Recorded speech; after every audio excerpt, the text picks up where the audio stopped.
So welcome to this new episode of Brain and Spine Surgery. I am Dr. Jaydev Panchwak. Today I want to speak about what is spondylosis. Now this question is asked multiple times in our brain and spine OPD, and I intend to make a short film about it today. So what is spondylosis? So this word comes from two words actually. The first word is spondylos, which means vertebra, that is the vertebral body of a spine, and osis means disease or inflammation. So in simple words, it means disease of the spine. And spondylosis is so common because it happens in almost everybody. After the age of 30 years, the vertebral degeneration starts. And if you take X-rays or MRIs of 50 people who are not symptomatic, you will see evidence of spondylosis in them. So first thing that we have to remember is that spondylosis is not a disease. But if the process of spondylosis increases beyond a limit, which happens in few people, then it can cause pain and compression on the nerves and spinal cord, and then it becomes a disease. So spondylosis, as I said, is nothing but inflammation or aging of the spine. In simple words, it is aging of the spine. It's like our hair become gray as we age. So spine also becomes gray. This is what is spondylosis. So when does it become pathological? That's what I want to tell you. And to understand that, first we have to understand what is a spinal unit. So a concept of spinal unit. So our spine is made up of multiple vertebrae which are stacked one over the other with intervertebral discs in between. So if you take two vertebrae which are adjacent to one another and a disc in between, this forms one spinal unit. So the spine is made up of multiple such units. Now, to understand the process of spondylosis, let us focus on one spinal unit. Now, as we age, what happens? What is the first step in the spondylotic process? What happens exactly? The disc or intervertebral disc is made up of two elements.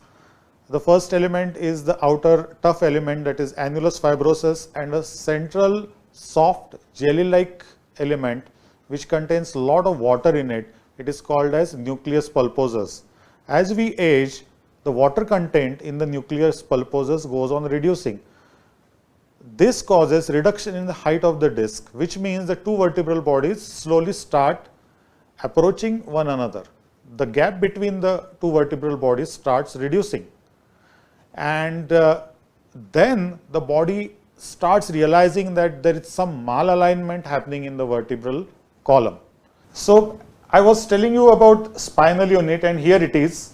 You can see one vertebral body, the other vertebral body, and the disc in between. This is a rubber model, and you can very clearly see the disc which is cushioning these two vertebral bodies.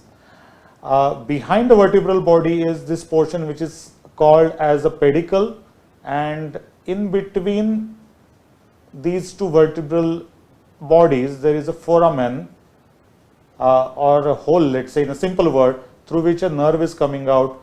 There is another nerve which will come out from the opposite sides. So at each level there will be a pair of nerves. Now if you come still behind, you will see that these two vertebrae are having a joint between them. This is called as a facet joint, and these are the spinous processes which we can actually feel from behind with our finger.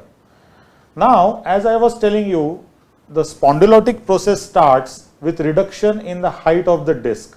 So this vertebral body starts coming near to this vertebral body, and the alignment of this joint also starts getting imbalanced. So the body starts realizing that there is some new problem occurring in the spinal column. So what is body's normal reaction to any imbalance or instability that it senses? For example, whenever there is a fracture, body sends more and more calcium to heal the fracture. So when body starts sensing this instability, it starts sending more and more calcium to this area, and that's how a lot of calcium deposition starts. Body tries actually to fuse these two vertebrae to one another to stop the abnormal movement, and these are called as the osteophyte or beak-like processes of calcium. Now, if these beak-like processes are deposited inside the spinal canal, now obviously there are nerves inside, so the nerves, spinal cords will start getting compressed because of these beaks. And so in people in whom this spondylotic process crosses a line, they start getting the symptoms of the nerve compression or spinal cord compression, and then it becomes really a disease or a pathological problem. In initial stages, people will get pain in the local region, then people may get pain which radiates along the nerve. As you can see in this picture, I have drawn few osteophytes, that is new calcium deposition here.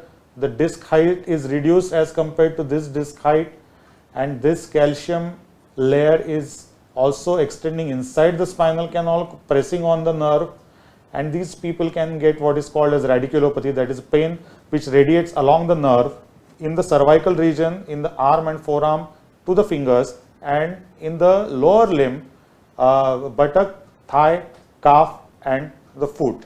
So these are the radiculopathies, either lumbar radiculopathy or cervical radiculopathy. If the spinal cord is compressed, then it's a more serious matter, because spinal cord is nothing but a cable which relays impulses from the brain to the body and from body to the brain. So it's a cable, electrical cable like structure.